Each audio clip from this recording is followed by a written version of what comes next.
Akhir-akhir ini, Alex Jimenez tampil impresif di bawah asuhan pelatih Sergio Conceição. Pemain muda berusia 19 tahun ini telah menjadi bagian penting dalam skuad AC Milan, bahkan berhasil menggeser posisi Kyle Walker sebagai starter.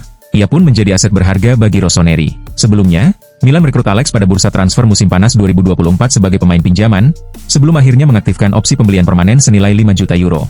Saat ini, Jimenez masih memiliki kontrak dengan Milan hingga 2028. Namun, klub Italia itu berpotensi kehilangan sang bek pada musim panas 2025 atau 2026, karena Real Madrid memiliki klausul pembelian kembali. Klub Spanyol tersebut bisa membawanya kembali seharga 9 juta euro pada tahun 2026. Namun menurut laporan Calcio Mercato, AC Milan telah melakukan pendekatan awal dengan agen Jimenez serta petinggi Real Madrid, untuk meyakinkan mereka agar tidak menggunakan klausul tersebut. Pelatih Liverpool, Arne Slot, akhirnya menyampaikan rasa kecewanya atas keputusan Trent Alexander-Arnold meninggalkan klub. Pemain yang juga menjabat sebagai wakil kapten itu, memilih untuk hengkang dari tim masa kecilnya usai masa kontraknya berakhir. Slot menekankan, bahwa kepergian Trent bukan hanya kehilangan dari sisi teknis, tetapi juga hilangnya sosok dengan kepribadian yang baik. Ia pun memahami, bahwa kepergian pemain berkualitas adalah hal yang lumrah dalam dunia sepak bola. Mengingat pengalamannya melatih klub-klub sebelumnya, Slot sudah terbiasa dengan perpindahan pemain-pemain bertalenta. Menurutnya, situasi seperti ini adalah bagian dari tantangan yang harus dihadapi oleh pelatih dan tim. Kini, dengan kepergian Trent, Liverpool harus mencari sosok baru yang mampu mengisi posisi yang ditinggalkannya. Victor Osimhen telah membuktikan dirinya sebagai salah satu penyerang terbaik di Eropa. Setelah tampil gemilang bersama Napoli, ia melanjutkan performa impresifnya di Galatasaray, dengan mencetak 33 gol dalam 37 laga. Catatan ini menunjukkan produktivitasnya yang tinggi, dan perannya sebagai ujung tombak yang dapat diandalkan. Ia juga piawai dalam menciptakan ruang dan menuntaskan peluang, membuatnya jadi salah satu striker paling diminati di pasar transfer. Ex-pemain Chelsea, Florent Malouda, meyakini bahwa Osimhen bisa memberi kontribusi besar bagi tim, apalagi Chelsea membutuhkan penyerang yang mampu mencetak 2 digit gol setiap musim. Osimhen dianggap memenuhi kriteria itu, dan berpotensi menjadi aset penting bagi klub. Melihat banyaknya tim yang tertarik, Chelsea disarankan untuk segera bergerak cepat mengamankan jasanya, terutama karena dana bukan menjadi kendala bagi mereka. Menjelang laga bergengsi yang akan berlangsung di Anfield akhir pekan ini, pelatih Arsenal, Mikel Arteta, memastikan bahwa timnya akan memberikan Guard of Honor, atau penghormatan kepada Liverpool, yang telah resmi menjadi juara Liga Inggris musim ini. Dalam konferensi pers yang digelar menjelang pertandingan tersebut, Arteta menyatakan dengan tegas, bahwa Liverpool memang layak menerima penghormatan tersebut. Mereka pantas mendapatkannya. Mereka adalah tim terbaik dan paling konsisten sepanjang musim ini, ujar Arteta. Ia menambahkan, bahwa dalam dunia olahraga, penting untuk mengakui keunggulan pihak lain. Jika ada tim yang tampil lebih baik dari kita, maka kita harus mengakuinya, dan menjadikannya motivasi untuk terus berkembang. Itulah esensi dari olahraga, tutupnya. Pelatih Manchester United, Ruben Amorim, tidak menampik derasnya gelombang kritik yang menerpa timnya sepanjang musim ini. Dalam salah satu musim terburuk dalam sejarah keikutsertaan Setan Merah di Premier League, Amorim menyatakan bahwa semua kritik yang datang dari publik maupun para legenda klub, merupakan sesuatu yang wajar dan pantas diterima.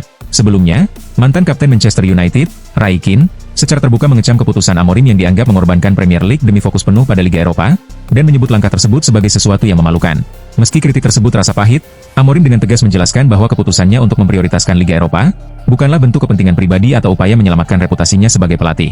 Ia menegaskan, bahwa langkah itu diambil murni demi kepentingan terbaik klub, dengan harapan bisa membawa pulang trofi dan mengamankan tiket ke Liga Champions musim depan. Real Madrid akan melawat ke Stadion Luis Companys untuk menghadapi Barcelona dalam lanjutan kompetisi La Liga. Pertandingan El Clasico kali ini menjadi laga krusial bagi skuad asuhan Carlo Ancelotti. Saat ini, Madrid tertinggal 4 poin dari Barcelona di klasemen dengan 75 poin berbanding 79. Jika kalah, peluang Vinicius Junior dan rekan-rekannya meraih gelar juara semakin menipis. Musim ini, Barcelona telah menjadi mimpi buruk bagi Madrid dengan 3 kemenangan dari 3 El Clasico yang telah dimainkan. Ancelotti tentu tak ingin kekalahan keempat terjadi secara beruntun. Ia pun dikabarkan meminta para pemainnya untuk mempelajari tayangan ulang pertandingan antara Inter Milan dan Barcelona, agar bisa meniru gaya permainan Inter yang mengandalkan serangan cepat. Teka-teki mengenai masa depan Xabi Alonso bersama Bayer Leverkusen, akhirnya mendapat jawaban. Pelatih asal Spanyol itu secara resmi mengumumkan, bahwa dirinya akan meninggalkan Bay Arena pada akhir musim ini. Keputusan tersebut disampaikan langsung oleh Alonso kepada publik, mengakhiri spekulasi yang selama ini beredar. Rumor yang paling santer, menyebut bahwa Alonso kemungkinan besar akan melanjutkan karir kepelatihannya di Real Madrid, klub tempat ia pernah bermain sebagai gelandang. Sementara itu, Bayer Leverkusen tidak tinggal diam.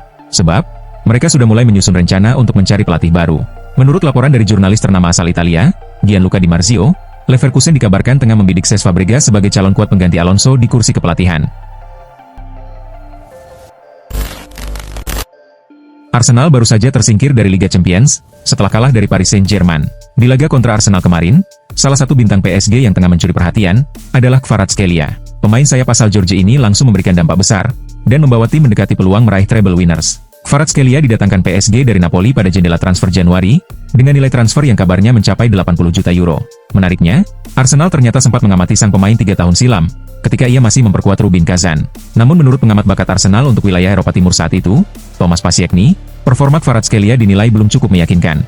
Arsenal pun mengurungkan niat untuk merekrutnya, dan memilih mendatangkan Marquinhos dari Sao Paulo, yang justru gagal bersinar dan kini beberapa kali dipinjamkan ke klub lain. Malik Thiaw, tengah dihadapkan pada keputusan penting dalam perjalanan karirnya. Dua raksasa Bundesliga, Bayern Munich dan Bayer Leverkusen, dikabarkan sama-sama berminat kuat untuk memboyongnya kembali ke Jerman. Bayern Munich, dengan tradisi besar dan ambisi tinggi mereka, memberikan Thiaw peluang untuk tampil di level tertinggi, dan bersaing memperebutkan gelar, baik di kompetisi domestik maupun Eropa. Faktor kehadiran Vincent Kompany sebagai pelatih juga menambah daya tarik, mengingat reputasinya sebagai bek hebat di masa lalu. Di sisi lain, Leverkusen juga merupakan opsi yang patut dipertimbangkan. Penampilan mereka musim ini sangat meyakinkan, dan tim ini mulai menunjukkan diri sebagai kekuatan baru dalam sepak bola Jerman. Pilihan Thiaw nantinya akan ditentukan oleh sejumlah pertimbangan, termasuk besaran tawaran dari masing-masing klub, serta peran yang akan dijanjikan kepadanya di dalam skuad. Menurut laporan Tuttosport, Antonio Pintus, pelatih kebugaran legendaris Real Madrid, dikabarkan akan meninggalkan klub asal Spanyol itu di akhir musim. Kabar ini segera menarik minat sejumlah tim Serie A, termasuk mantan klubnya, Juventus. Kepulangan ke Serie A bisa menjadi momen emosional bagi Pintus, terutama jika ia kembali bergabung dengan Juventus. Klub berjuluk si Nyonya Tua itu tengah melakukan pembaruan dalam struktur kepelatihan dan stafnya, dan kehadiran Pintus diyakini dapat memberikan kontribusi besar dalam meningkatkan kebugaran fisik para pemain. Meskipun belum ada pernyataan resmi dari Real Madrid maupun Pintus, rumor soal masa depannya terus berkembang. Selain Juventus, klub-klub Serie A lainnya, seperti Inter Milan dan Napoli, juga disebut-sebut ikut memantau situasi tersebut.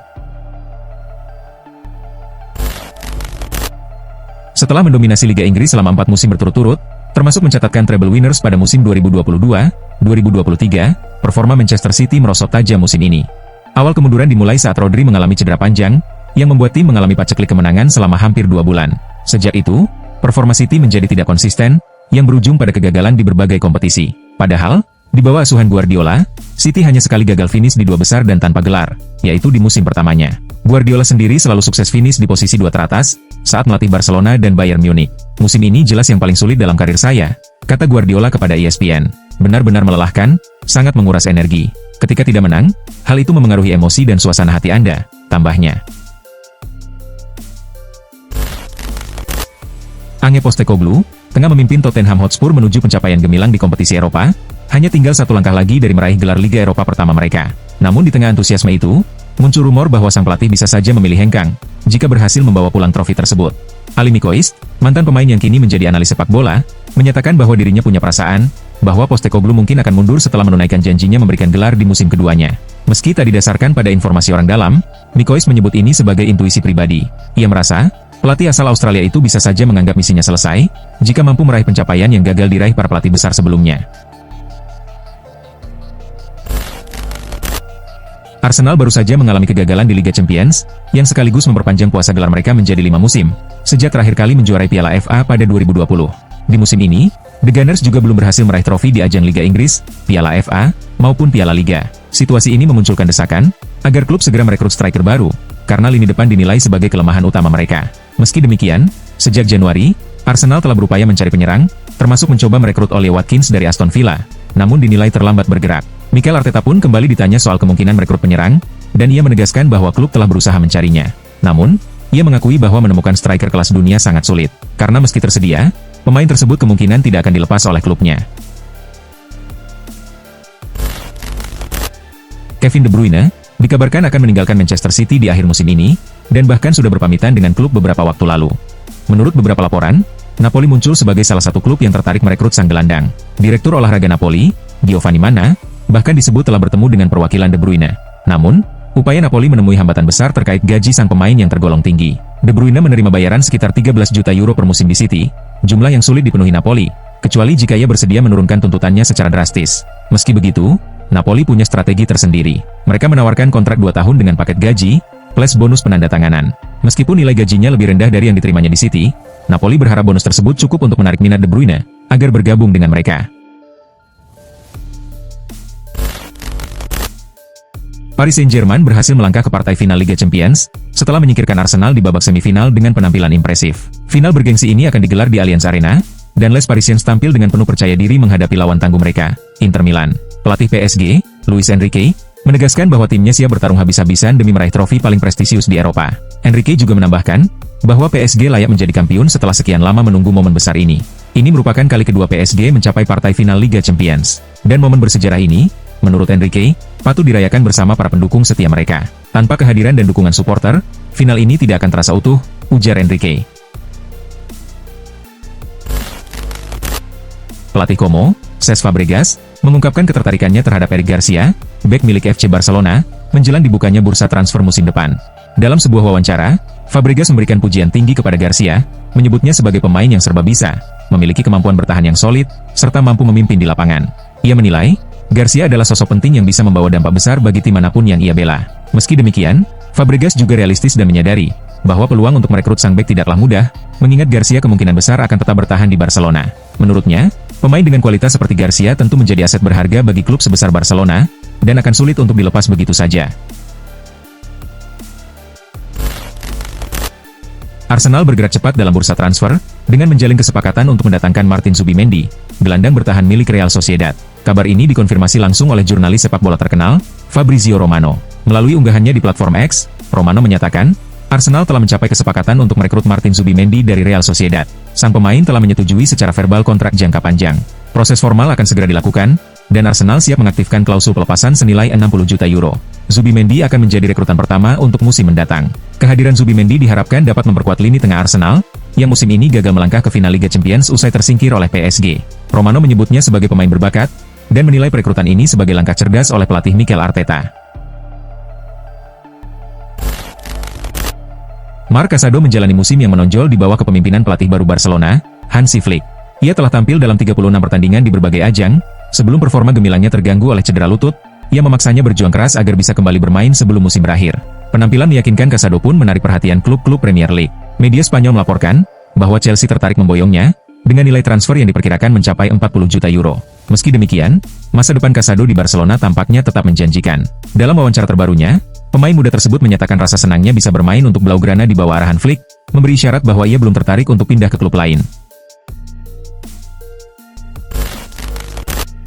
Jude Bellingham, dikabarkan telah membuat keputusan penting terkait operasi cedera bahunya. Keputusan ini diambil pada pekan yang sama, saat ia tampil dalam laga El Clasico melawan Barcelona. Sebenarnya, Bellingham dijadwalkan menjalani operasi pada musim panas 2024, namun ia memilih menundanya demi bisa membela timnas Inggris di Euro 2024. Sayangnya, padatnya jadwal Real Madrid di musim ini, membuatnya tak punya waktu luang untuk pemulihan, sehingga operasi kembali tertunda. Menurut laporan dari Marca, Bellingham direncanakan akan menjalani operasi pada musim panas 2025, saat jeda kompetisi, meskipun tanggal pastinya masih belum ditetapkan. Atletico Madrid menang telak 4-0 atas Real Sociedad, dalam laga di Riyadh Air Metropolitano. Di laga ini, Alexander Sorloth mencetak 4 gol di babak pertama, membawa Atletico unggul telak hingga jeda. Sementara itu, Sociedad kesulitan menciptakan peluang sepanjang pertandingan. Babak kedua berlangsung minim peluang dan skor tidak berubah. Kemenangan ini, membuat Atletico mantap di peringkat ketiga klasemen dengan 70 poin dari 35 pertandingan. Juventus bertandang ke Stadion Olimpico, untuk menghadapi Lazio dalam lanjutan Liga Italia. Pertandingan ini berjalan sengit selama 90 menit, dan berakhir imbang 1-1. Juventus lebih dulu mencetak gol melalui Randal Kolomuani pada menit ke-51. Namun, setelah Pierre Kalulu diganjar kartu merah di menit ke-60, Lazio tampil lebih agresif dan berhasil menyamakan skor lewat gol Matias Vecino pada masa tambahan waktu, tepatnya di menit ke-90+6. Hasil seri ini, tidak mengubah posisi kedua tim yang masih bersaing ketat memperebutkan tempat di 4 besar klasemen akhir Liga Italia musim ini. Southampton bermain imbang 0-0 melawan Manchester City, pada pekan ke-36 Premier League di Stadion St. Mary's. Meski sudah dipastikan degradasi, Southampton tetap memberi perlawanan, meski lebih banyak ditekan Man City sepanjang laga. City menciptakan banyak peluang, namun gagal mencetak gol, termasuk beberapa peluang emas di babak kedua. Pertandingan ditutup tanpa gol, dengan City tetap di peringkat ketiga klasemen dengan 65 poin, dan Southampton di posisi terbawah dengan 12 poin dari 36 laga.